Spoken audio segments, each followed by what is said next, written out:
All right, today we are diving into one of the biggest challenges in all of medicine.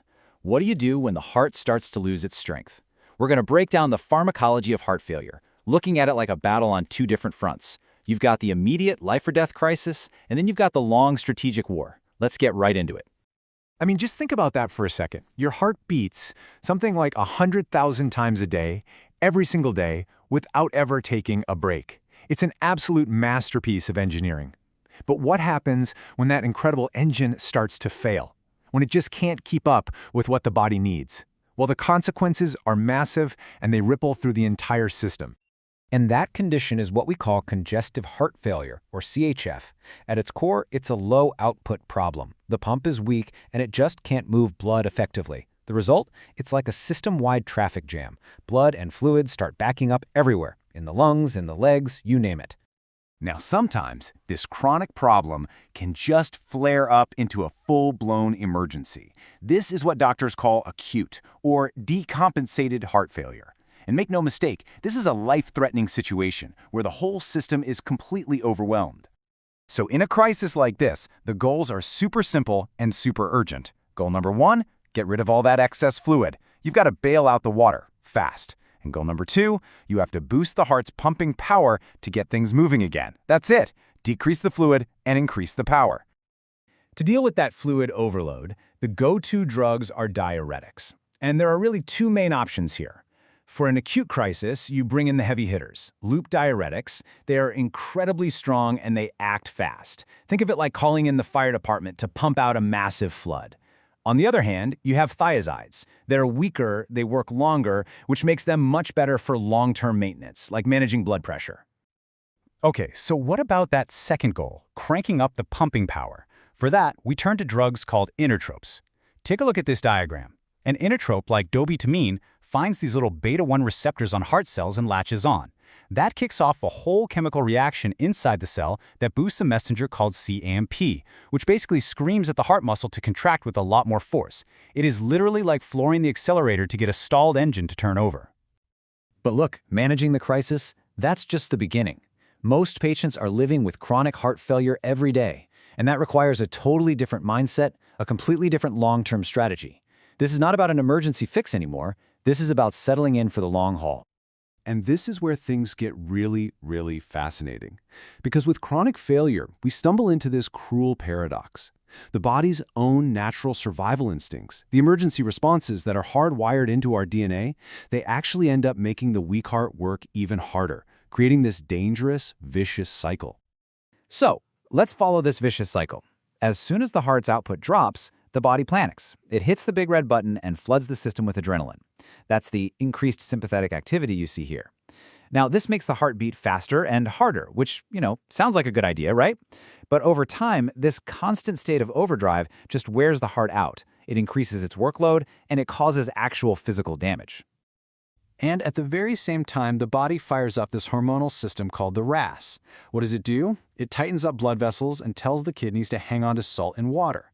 The body thinks it's helping by raising blood pressure, but for a failing heart, it's a complete disaster.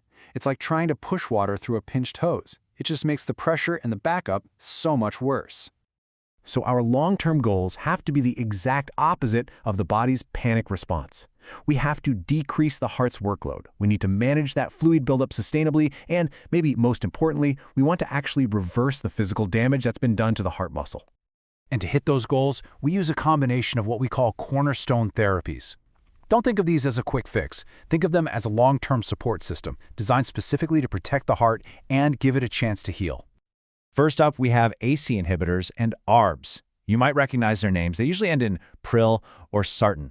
These drugs go right after that harmful RAS system we just talked about. They relax the blood vessels, unpinch the hose, and that reduces the pressure the heart has to pump against.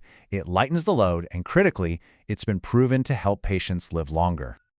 All right, now for what might be one of the single most important strategic points in treating heart failure. Check out this quote. Beta blockers are contraindicated in acute CHF. That means, in an emergency, giving this drug is a bad idea. And it makes sense, right? Why on earth would you want to slow down a heart that's already failing to pump? But here is the amazing paradox.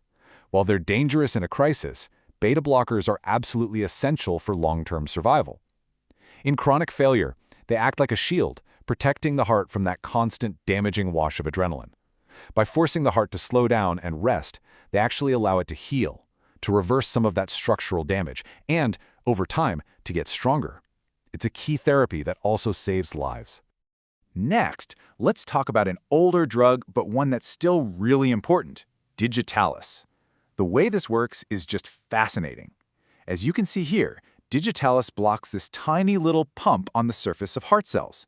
This sets off a chain reaction that ends up trapping calcium inside the cell. And in a muscle cell, more calcium means a much stronger, more forceful contraction.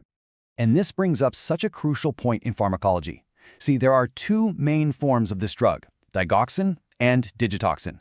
They do the same job, but the body gets rid of them in different ways. Digoxin is cleared out by the kidneys, while digitoxin is handled by the liver. And what that means is, a doctor absolutely has to know how a patient's kidneys and liver are doing before they decide which one to prescribe. But you know what? The story does not end there. This field is always moving forward, with some incredible new drugs that are fundamentally changing how we manage heart failure. So let's take a look at what's on the new frontier. One of the biggest game changers is a class of drugs called ARNIs. You can think of this as a 2-for-1 medication. One part is an ARB, which we know blocks that harmful RAS system. But the other part, a drug called sacubitril, actually boosts the body's own helpful hormones that work to protect the heart. So you're blocking the bad stuff and boosting the good stuff, all with a single pill. It's brilliant. And finally, one of the most exciting stories in modern medicine. SGLT2 inhibitors are a class of drugs that were originally developed to treat diabetes. But then, through these massive clinical trials, researchers made a stunning discovery.